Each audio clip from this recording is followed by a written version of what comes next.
As the Youth Cafe, we stand to empower and amplify and connect with the youth of Africa. We were born of a powerful idea since 2012 by a group of exceptional young minds that have been brought together. They were selected to advise the United Nations high-level panel for the eminent person on the post-2015 agenda. So I guess it's from here that they felt strongly about the future, and they conceptualized the model that the Youth Cafe uses till today. So our mission is very, very clear. That is to empower young people who believe in their potential to drive change and build a sustainable future for all of us. As obvious, our mission centers around youth participation and empowerment, aiming to advance youth-led approaches towards sustainable development, social equity, democratic governance, and economic viability practices. Of course, we envision a society where young people have an equitable society and enjoy full economic and political rights. Our focus is on African youth. They make a significant portion of our population in the continent.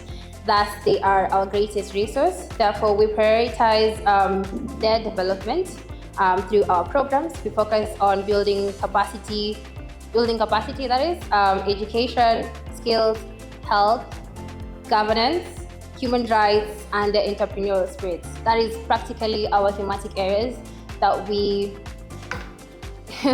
work on, or at least help the youth with their aspirations in this regard.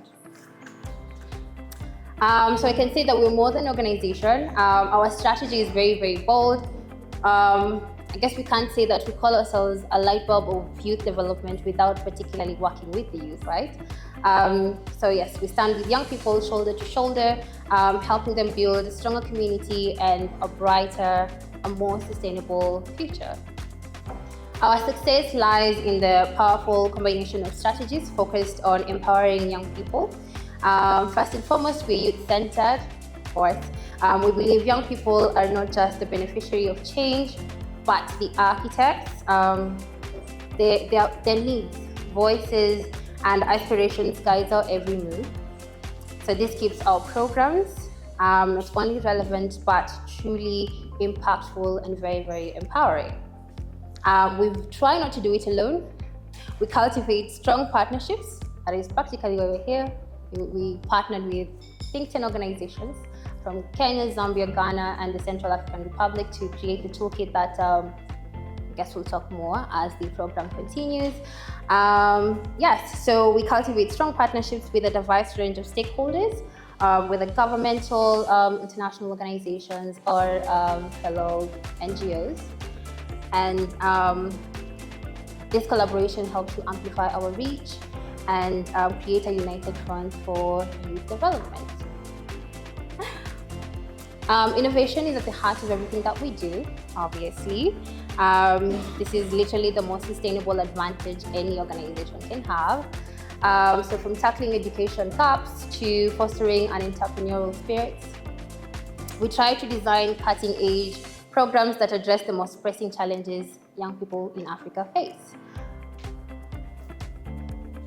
Empowerment is our mission, obviously. Through our activities, we build capacity, we enhance skills, and we provide personal and professional growth. By investing in them, we equip them to become powerful change makers, which is what we expect, and it's what practically why we're all here, right?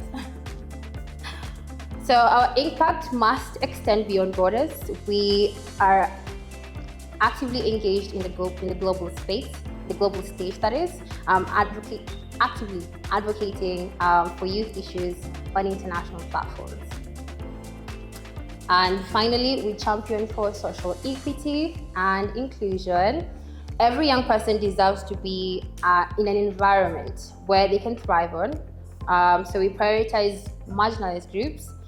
We try to ensure that their voices are heard, and we foster a culture where there is equity and there is empowerment for all. as young people from 4 different countries. That is Kenya, Zambia, Central African Republic, and Ghana, some of which whom they represented here. And I remember when we were beginning this session, we were asking ourselves, as we were doing this co-creation for a toolkit whereby young people get to advocate for the issues affecting them. And one question was raised in terms of, as we were beginning it, before we called it an advocacy by design. It was meant that we had a more lenient focus on democratic processes that we face in Africa. Youth-oriented community outreach and engagement on social media platforms, just to show the young people what we've been doing around it. So not only in that, we also had youth conversations, like I mentioned, in democratic governance in the 4 countries in itself, the practical aspects of it. So, and as I mentioned, we have had an intensive of co-creation sessions from these 10 organizations from those different countries. So the essence of it is now comes to, it offers the action. The first aspect of it is to understand what the toolkit in itself is about. So it teaches you and builds capacity to the young people on the essence of what is advocacy, the definition in own advocacy. I can say in that sense we came and we coined a new different definition of advocacy that directly affects the issues that young people in Africa are facing in itself. So it's a document that is public to our websites and all publications. It's good, you can go through it and learn more about it. Apart from understanding it, it also gives you the advocacy skills. That is the essence of, we are big on social media as young people. The effective communication strategies, the message of the policy that you're trying to put out there, how best can you advocate for the issues of young people in itself. It also shows you how, as young people, youth organizations can get to build networks and alliances within itself, and more importantly, to understand the policy analysis and research in itself. After understanding all the process of advocacy now is to how do you plan it in itself? What strategy you're going to utilize to make sure that the issues that you are going to advocate as for young people are going to work. So that is how will you be able to set your strategy after identifying the issues that maybe within your community or within the space that you're able to occupy. So after setting the goals and objectives and identifying the key issues, you get to come and create your own advocacy and action plan. It shows you how you can develop these messages and campaign, and also utilize the various different tactics and tools that are there in itself. So additionally, here with me is the toolkit itself, where it also offers resources and tools around, shows the difference in the digital and traditional tools, where we came from and where we are. It matters when it comes to understanding the process of advocacy in itself. It also shows the methods of data collection, how you can be able to analyze this data to address concerns and issues that you have. The media engagement, which is very much key in the fifth estate, in engaging and how to do your press releases, and most importantly, which I think is the lobbying aspect and engagement with decision makers. Most what we came to identify as an issue is that, yes, we might understand the issues, we might know what's affecting us, but if we don't get passed into policies or maybe push forward by these decision makers, they may not have that impact. So it also shows you the guides on how you can be able to lobby and engage in such aspects. So after planning all that, what's the last steps? The last steps is to do it, how to use this toolkit. So, like I mentioned here, we have the monitoring and evaluation. We get to track the process of what the issues that you've been advocating for, to measure the impact of the work that you've been doing around it, and also to give you the feedback and adaptation. So, like I mentioned before, from the 4 countries, we got to understand the best practices around it, how it gives the case studies from these different countries, what they have been doing in terms of the issues that are affecting the young people within their context, how we can learn from those lessons and previous campaigns within advocacy, how to overcome the common challenges and effective lobbying and influencing techniques. So, additionally, we make sure that indeed, as young people are recognizing that we promote gender equality among youth empowerment in advocacy. I'm sorry I didn't mention this before, but it's crucial. When we based that we were doing this, we're coming up with this toolkit. Our definition as the Youth Cafe, we came to realize that when it comes to issues affecting young people, they are more or less clustered with women and with persons with disability and youth. Or ideally, usually they are called special interest groups, without realizing that in that special interest groups, or in that women category, they are young women. In that persons with disability, they are young persons with disability itself. So we saw the need to separate that aspects from in that we came to realize that the different categories of young people are clustered them into more than 16 groups of young people that give it progress and more or less see how we can separate it from to actually affect for young people. Because when it comes to policy change, we usually realize that when you put special interest groups, provided they have just one young person, they say they represent the whole category of that particular group. But does it really indeed come to affect the issues of bring out and advocate the issues of young people? So in addition, we go to build an inclusive and advocacy movement. So that's what this toolkit in itself offers. So how can you be able to engage diverse audiences to build your confidence and morale around it? And like I mentioned, also inclusivity and diversity in the aspects where I've mentioned the different categories of young people. So last but not least, I would like to, if you can see there, these are the organizations that supported the whole process up to come to the design of this particular toolkit. The organizations measure, which I'll come later on and thank them around it.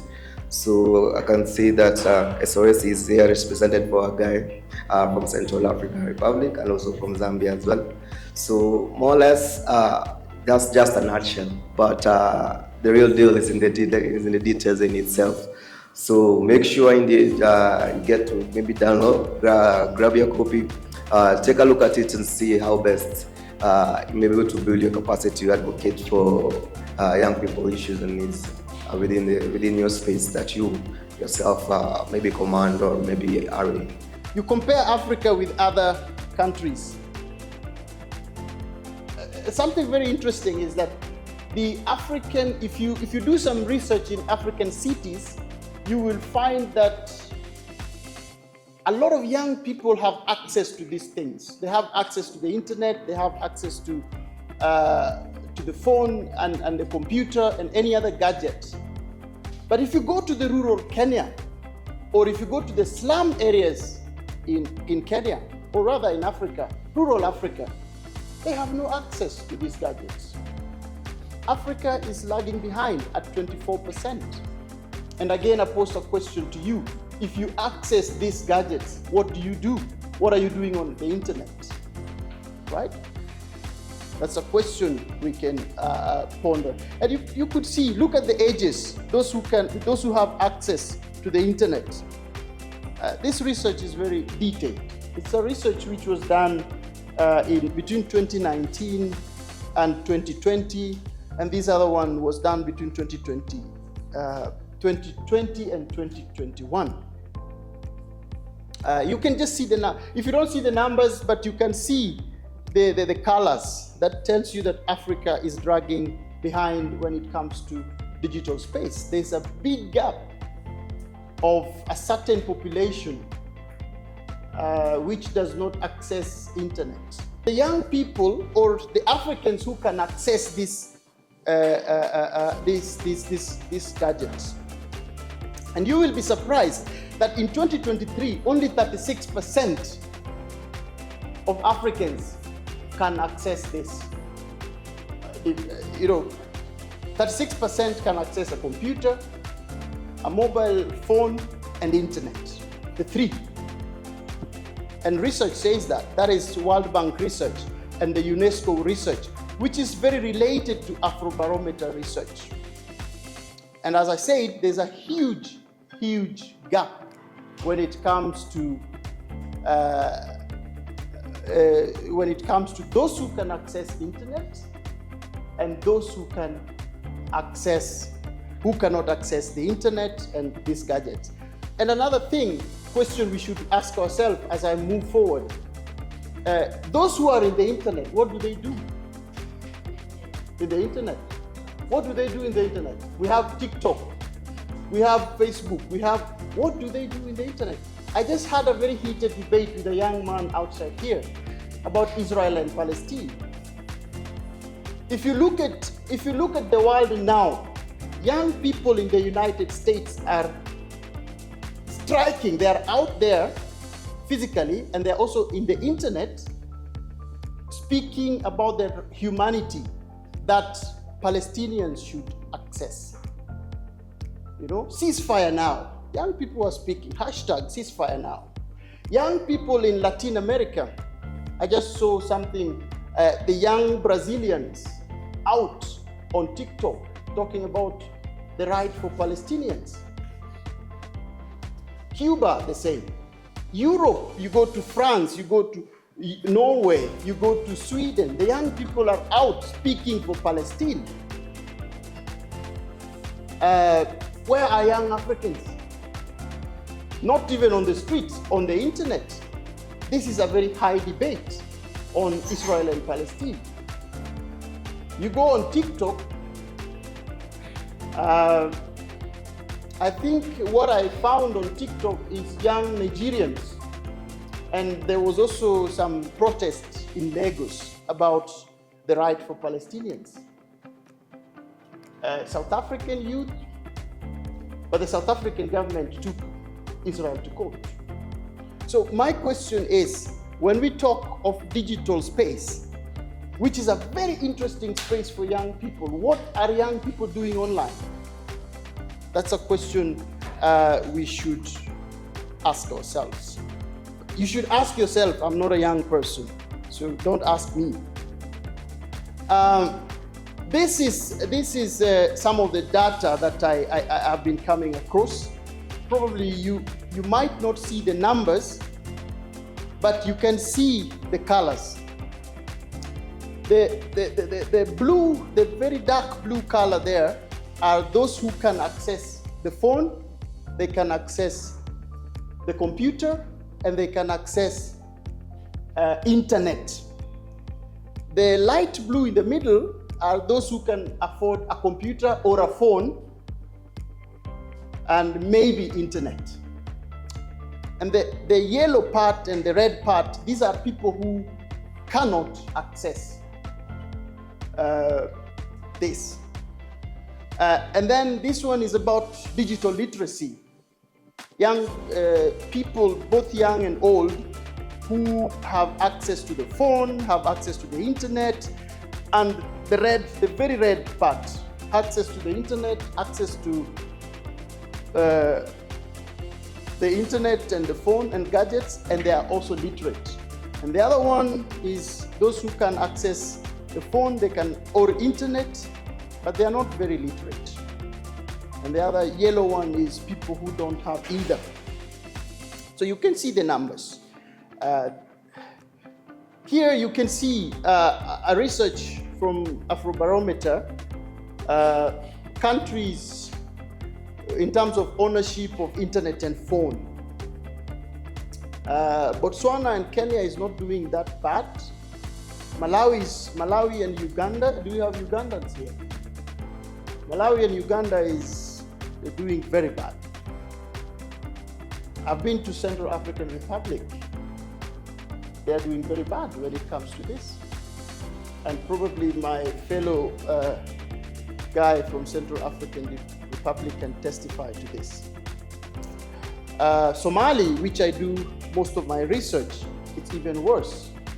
if you look at these statistics. Again, take a look at this. And you will see where Africa is in terms of digital divide. 24%. You compare Africa with other countries. Something very interesting is that the African, if you do some research in African cities, you will find that a lot of young people have access to these things. They have access to the internet, they have access to the phone and the computer and any other gadget. But if you go to the rural Kenya, or if you go to the slum areas in Kenya, or rather in Africa, rural Africa, they have no access to these gadgets. Africa is lagging behind at 24%. And again, I pose a question to you. If you access these gadgets, what do you do? What are you doing on the internet? Right? That's a question we can ponder. And you could see, look at the ages, those who have access to the internet. This research is very detailed. It's a research which was done between 2019 and 2020, and this other one was done between 2020 and 2021. Most of my research focuses on security, so I'll just mention something about that. I recently published an article on artificial intelligence, community policing and artificial intelligence in Kenya. And when you talk about artificial intelligence, I think Africa is still lagging behind when it comes to AI. And just imagine the policing in Kenya, the policing system in Kenya. You know, violent extremism. I've done a lot of research in Mathare, Mlango Kubwa. I've done a lot of research in Isili. There's a lot of violent extremism. There's a lot of extrajudicial killings by the police. And if you ask the community, actually some of these killings are posted on Facebook. Some of these killings are posted on media, social media. And if the community is divided about extrajudicial killings, you know, young people stealing phones and killed by police, then the community, some of the community will say, yes, they deserve it because they are disturbing the community. But if you look at it in a long run, you're giving the police power, and that kind of power is the power we saw in the colonial era, right? So I'm doing some research on community-oriented policing, where the community is a stakeholder when it comes to policing. So when you bring what Willis has said, giving the Kenyan police access to artificial intelligence when it comes to surveillance, what will they do?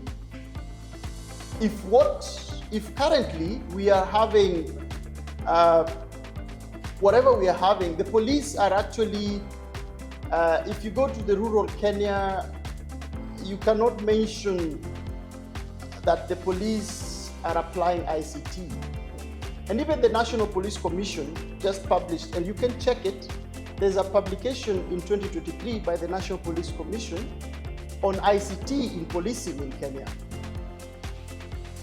The police are still illiterate when it comes to ICT. So if we push them to AI, are we not shooting ourselves on the foot? Because the police have the gadgets. Of course, they have mobile phones, they use internet, they are on WhatsApp and so on. But how do they use it? That's the question. How do they use it? And Willis asked another question about participation. And I'll give a very good example of Kenyan laws. Most Kenyan laws, if you look at the National Police Act 2011, you look at the Climate Change Act 2016, we have the Community Land Act. Most of these acts, they stress public participation. But as a political scientist, I will tell you, public participation is a political concept. And we can sit here and debate who is the public. Are you the public? Are you the public? I just asked, where are young people from Kibera or Matare here? I was invited to a digital conference by the Youth Cafe, and I asked them the same question. Where are young people from Kibera? Where are young people from Soweto? Where are young people from KwaZulu-Natal? And so on. So this is a question we should ask ourselves. You find that access, I have been a youth, I've been advocating for when I was young, I've been advocating for climate change and climate justice in an organization called African Youth Initiative on Climate Change. And you look across Africa, you look at young people accessing these meetings are elites, young elites in the middle class. There are no young people from the slums, the rural areas. If they're there, like we have one here, it's a percentage. So it's a question when it comes to public participation. Who participates in these forums? We should ask ourselves that. And Willis, I forgot the last point. You mentioned after public participation, you talked about the last point. Yes. And actually, something good you can take home is that if you look at the African media, and now here, and I'll mention this again in my presentation when I'm talking in the next presentation, in Africa, countries like Kenya, Nigeria, Ghana, South Africa has a very, very good fourth estate. That is the media. You know, young people can abuse the president. You look at some of you, those who followed the South African election, you saw the cartoons of Zuma. And you saw the cartoons of Ramaphosa. And even in Kenya, we have XYZ. These are very good platforms where young people are expressing themselves. And again, we have, when you talk of, for example, issues of climate change and issues of governance, there's a lot of young people who are making strides. And I'll show some of the examples here, trying to change policy, trying to affect the entrepreneurs when it comes to the media. And welcoming to us. And I think COVID, especially for those people who are around the mental health sector, I think COVID was a good thing.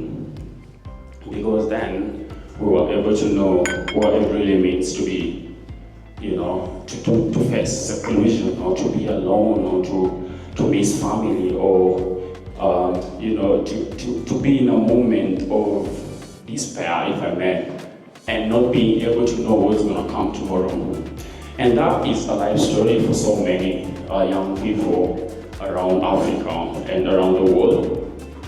People who feel they're alone, they feel like they don't belong, they are a bit in a situation that at times they struggle to wake up.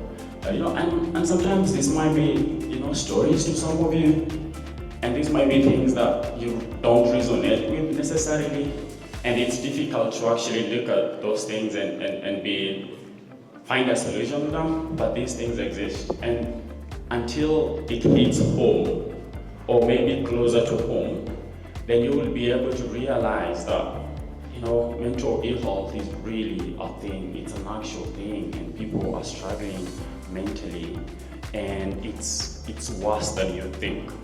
When you go to clinics, mental health clinics, or hospitals and things like that, you'll be able to understand what it means to be mentally unstable. But what mental health and what's the spectrum of mental health? And I want to mention that mental health is not mental illness, first of all. Please do understand that, and also know that it's a spectrum from thriving, like when you are the best, you're okay, you're doing really brilliantly, you're doing your tasks perfectly fine, you're not struggling, you're just fine. You're breezing through whatever it is that you do in our day-to-day activity, and then you cope, you know, this normal stresses of life. particularly for those people who are organizing this thing. You get to know, okay, we organized this thing for a year and a half, like you said, but it's coming through, you're coping with it.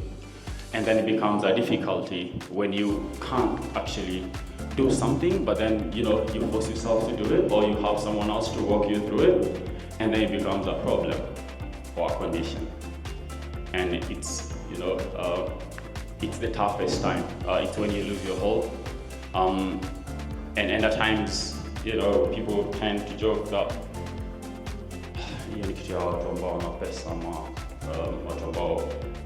they are from abroad or away or things like that.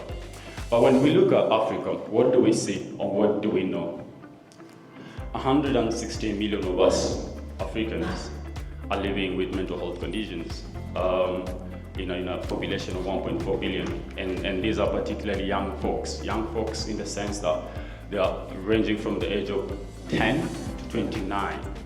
I also understand that the African Union has a different, it's 35, the UN has their own definition, UNICEF has their own definition, and that's another thing. Like, we can't seem to agree on what young people are and what we want to refer them as in terms of age groups. And this actually reduces our life expectancy by 10 to 20 years. Imagine if you could have lived 100 years, but because of mental ill health, you can only live up to 80 years. If I asked you today if you wanted to add some years to your life, would you not agree? Would you not want to live like the best life you ever wanted to live? And when it comes to care, especially here in our country, the task force report on well-being mentioned a couple recommendations, and we also found out that 85% of us are now happy as Kenyans. And sorry about the other countries that you guys come from, I might not necessarily know what's happening there. But if 85% of us are not happy, it means that if we are 100 in this room, 85% of us actually are not happy. And you know what that means? We just do what we have to do to get by. We don't do it because we love it. We don't do it and appreciate the people that have come before us, like the lady who mentioned something around that. And professionals, we don't have so many professionals, like one professional in 100K people. And sometimes this is why I think that we might not necessarily achieve the global average. Well, it's about 9 and even more in other countries like Europe, and the US, where at least there are more professionals to support you and your mental well-being. But even our health-seeking behavior, especially men, especially us men. And if you're a man, and sometimes you struggle with your own mental well-being, I understand your struggle, man. I know how difficult it is to tell someone, you're struggling as a man because you need to put food on the table either way. And nobody, or most people, don't necessarily care about you as long as you provide. And at times it's difficult to come up in an African setting and say, I'm struggling as a man, and I completely hear you, and I hope you get better and you have a bit more light on that. And as we move towards suicidality and how mental ill health contributes to suicide cases, and how after every 20 seconds one of us takes their own life, and even those who actually complete suicides, there are 20 more attempts. And we also understand our context as Kenya and as Africa, and how our systems are at times not able to capture real data every time. So we might be reporting some things that are not necessarily the true picture, even though there are these alarming. And let's talk about money. Money in itself is wealth, as they say. When you have money, it's a bit better. And research, like my friend was mentioning here, which gives us data that at least supports our policy making and interventions, and we decide what's best for us as a region, as Africa, as Kenyans. And we use a bit 3.7 billion a year USD in research globally. And 95 or 97% of this is actually happening in Europe and the US, not necessarily Africa. I appreciate initiatives like the Brain and Mind Institute, initiatives like the African Research Institutes, like, you know, the initiatives like the Africa Data Prize that are coming up now, and so many people, so many of you who are vouching for mental health in your own spheres that are actually improving that situation. So we are not very badly off, but we are trying. And can we talk about money in the sense of wealth, really, if we cannot invest? As a country, we only invest 0.50%, that's 50 cents. I bet some of you have not even heard about 50 cents for a very long time. But we invest 50% per capita on mental health, when we need to invest at least 1,700 and something per capita. And we are losing 0.6 of our GDP to mental health costs, mental health conditions costs, mental ill health related presenteeism and absenteeism. Like, you are at work but you're not doing anything. You're just there, you just buy, you just like kind of waiting for time to go by, and then you go home, and you know, you are not necessarily productive. And the years lost to unproductivity and years of life lost can be attributed to what I just said earlier on. And look at Africa. Look at Africa. We are spending 0.10, you know, USD, 0.10 in African countries, even lesser than the like entire world's average. That is about 7. And when you say that, and if you tell me that we are not resourceful, I would tell you, I mean, you're mistaken. Africa has 30% of the world's leading minerals and sources that we can get money from, but do we benefit from that? And I'm glad today I got in a democracy and governance place that, you know, most of the times you guys will go ahead and be presidents and be, you know, vice presidents and advice presidents and things like that.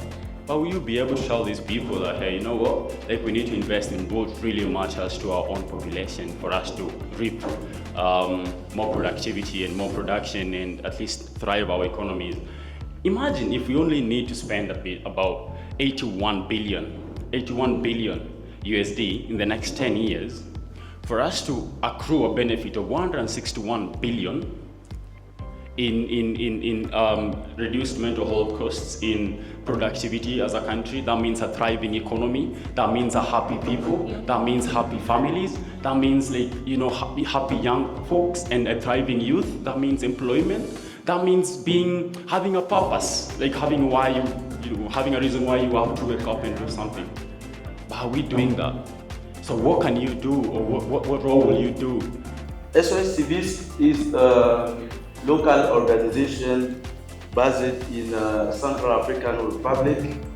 We work in the peace building, particularly in the WPS, Women, Peace and Security, and YPS, Youth, Peace and Security, for the community appropriations. And we organize also the capacity building for the youth organizations on the democratic processes. And we promote the community services and local governance inclusive. Our objective also, we involve the youth in the security sector reform and different consultations in our communities, the work of researchers on peace, on to develop the capacity building in the local community in Central African Republic.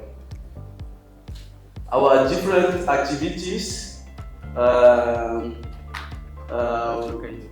for this year, we organize advocacy campaign on the UNSSR 22 and 15 in our different regions in our country, in Central African Republic.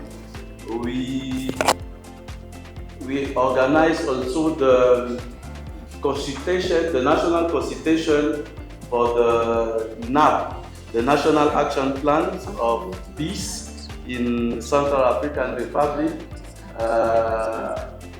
together with other youth organizations in the Central African Republic. We organize the different researchers on the peace and democratic processes, supported by United Network of Young Peace Brothers, based in the A, support by Coded, based in the A also. We writing the articles of the Evolve of Youth and the women to fight a small weapons in the partnership with International Action of Small Arms, based in USA. The link of our researchers, you can take and you see that on Google, in the internet. For this project, we participate for the data collection in Central African Republic for the to involve the youth in the process of governance. We have many challenges, but the Central African Republic is a conflict countries. Our national authorities, we have the veritable problem to involve youth in the local governance. This toolkit permits us to go in the ground to collect the data collection. We have two or three challenges in the local national levels. The challenge is the capacity building of youth in the governance process in Central African Republic, the involvement of youth in the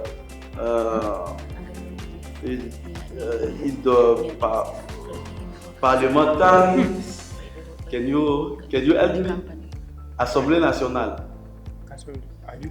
National Assembly. Yeah, National Assembly, and capacity for the youth organization to mobilize the resources in the local levels.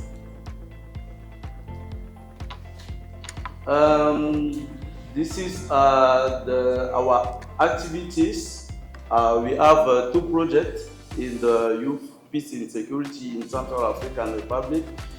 We take the lead, the national lead of the National Action Plan on peace and security in Central African Republic.